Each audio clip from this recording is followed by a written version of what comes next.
Buenos días, nuestro grupo está conformado por Richard Adavas, Isabela Peña, Carla Rosa, María José Vargas, Silvia Castillo y su servidora, Camila Martínez. Y nosotros les vamos a estar hablando sobre la enfermedad génica de la fibrosis quística.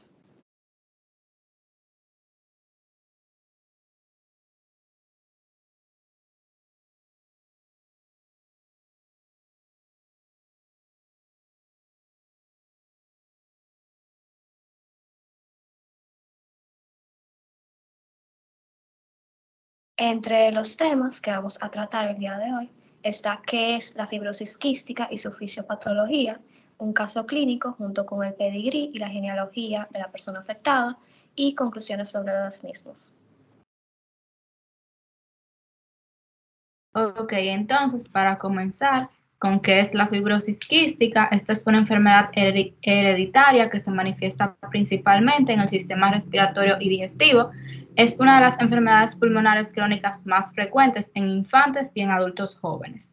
Este trastorno causa serios problemas en órganos como el hígado, los intestinos, el páncreas, los senos nasales, los órganos sexuales, pero principalmente en los pulmones. Esta enfermedad es ocasionada por una mutación en el gen situado en el cromosoma 7 que codifica el canal transmembrana regulador de la fibrosis quística, que es conocido como el CFTR.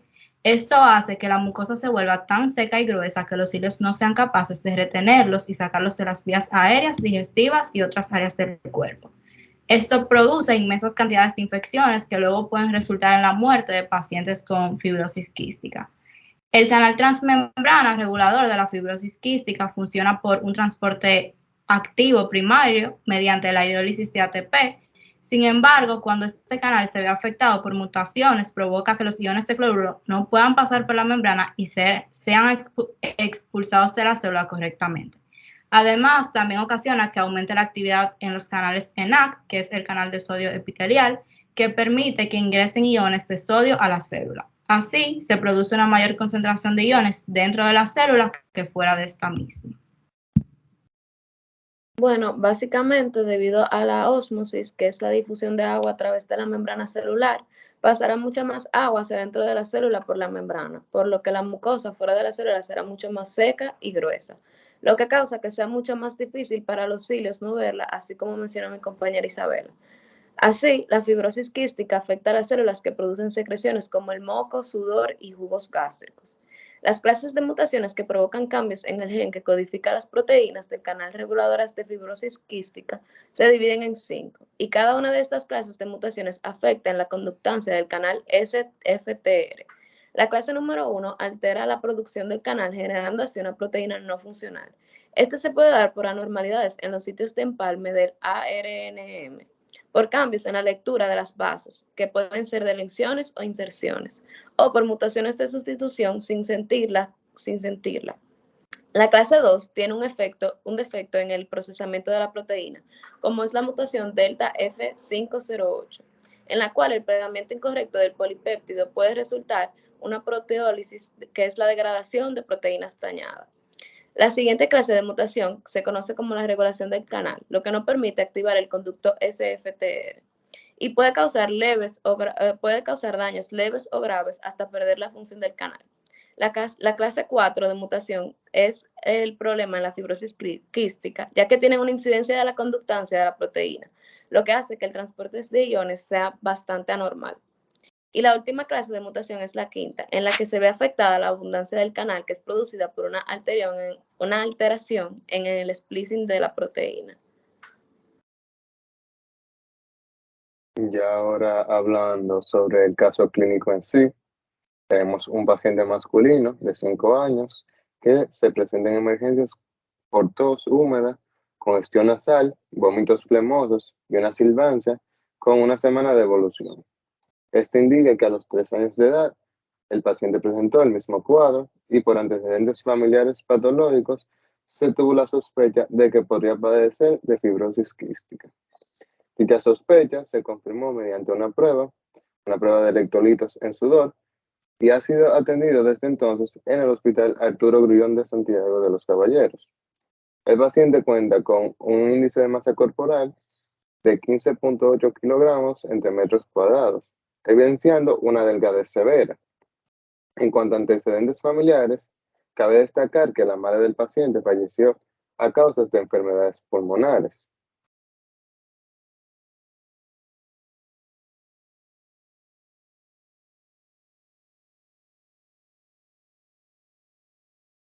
Ahora explicando un poco la leyenda sobre el árbol genealógico en sí, tenemos que los círculos representarían a las féminas y los cuadrados a los masculinos. Cada uno de estos, si tiene un punto dentro, significaría que es un portador asintomático del mismo.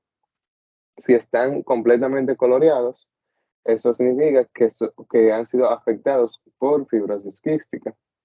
En cuanto a los triángulos, como vemos aquí, tenemos que serían los gemelos monocigóticos. Si tenemos círculos o cuadrados entre corchetes, significa que es una persona adoptada. Y si tenemos algún círculo o cuadrado cruzado con una raya, significa que el paciente ha fallecido.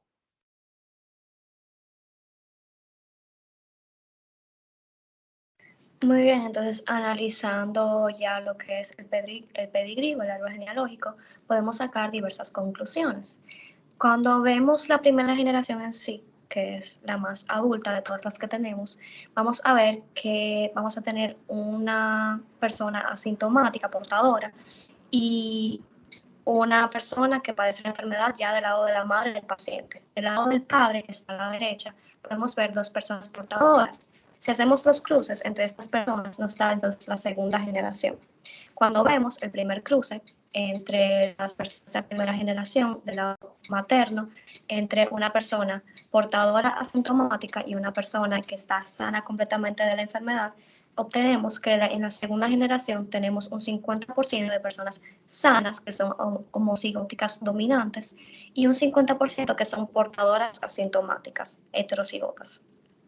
Ya también del lado de la madre podemos ver un cruce entre una persona que padecía de la enfermedad y otra persona sana. En este caso tenemos que 100% de la descendencia sería heterocigoto portador asintomático. Del lado del padre del paciente tenemos un cruce entre dos personas portadoras. Entonces este cruce nos da que en una segunda generación vamos a tener un 25% de homocigoto dominante que sería sano, no porta la enfermedad, y un 50% que sería portador asintomático. Ya un 25% de estas podemos ver que puede padecer de la enfermedad, como sería en el caso del masculino que está a la derecha debajo.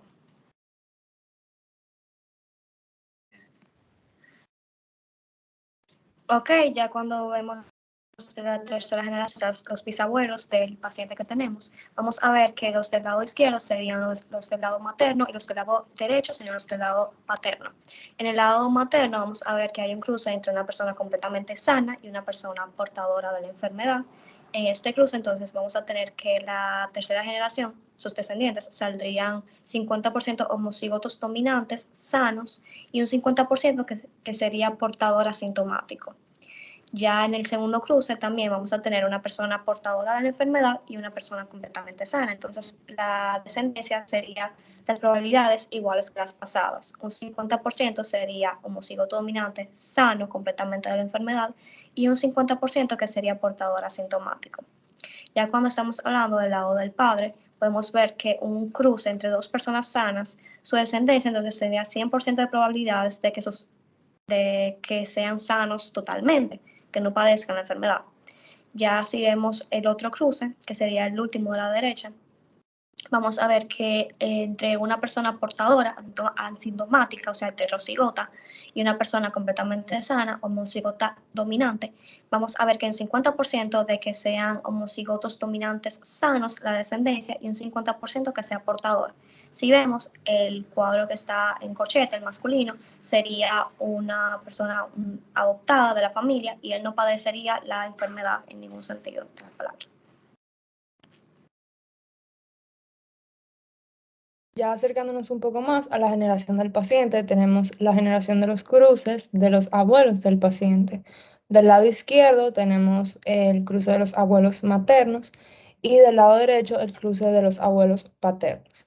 Comenzando por el lado de la madre, tenemos que ambos abuelos son portadores asintomáticos, por lo tanto, va a haber una descendencia del 25% que va a ser homocigota dominante, es decir, van a estar sanos, un 50% que va a ser heterocigoto, es decir, que van a ser portadores asintomáticos, al igual que ellos, y un 25% que sería homocigoto recesivo, que va a padecer la enfermedad, que vendría siendo el caso de la madre del paciente como tal, que se ve representado en la parte derecha inferior del lado izquierdo.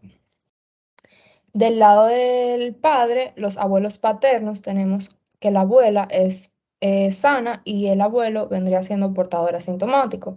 Por lo tanto, en este cruce vamos a tener que el 50% sería homocigoto dominante, es decir, sano como la abuela, y un 50% que sería heterocigoto portador. Aquí podemos ver que el padre es el que lleva esta descendencia, siendo entonces heterocigoto portador. Por último, en la quinta generación tenemos a la madre y al padre del paciente, que es el que está señalado. Entonces tenemos, como habíamos mencionado, que la madre es una portadora que padece la enfermedad, mientras que el padre es un portador asintomático. Cuando se hace el cruce de estos dos, tenemos que el 50% vendría siendo heterocigoto, es decir, que van a ser portadores asintomáticos, como vendría siendo el caso de una de las hermanas del paciente, y el otro 50% es homocigoto recesivo, es decir, el caso del paciente como tal que sí va a padecer la enfermedad. Como se ha mencionado anteriormente, el paciente también tiene otra hermana, pero este no padece la enfermedad ni es portador porque esta es adoptada. A modo de conclusión, es importante que mencionemos que la fibrosis quística se hereda de forma autosómica recesiva. Esto lo que quiere decir es que para que la enfermedad se pueda desarrollar en una persona, esta persona debe tener una mutación en ambas copias del gen es CFTR en cada célula. Las personas afectadas heredan una copia mutada del gen de cada uno de sus padres que se denominan portadores. Entonces, los portadores de un trastorno autosómico recesivo típicamente no presentan signos o síntomas, pero no siempre no lo suelen hacer. Porque, por ejemplo, como vemos en nuestro caso, la madre del paciente sí era portadora sintomática de la enfermedad. Entonces, tras analizar la genealogía del paciente, podemos llegar a la conclusión de que como es un trastorno autosómico recesivo, el paciente heredó esta enfermedad de ambos padres, ya que ambos padres son portadores de la fibrosis quística.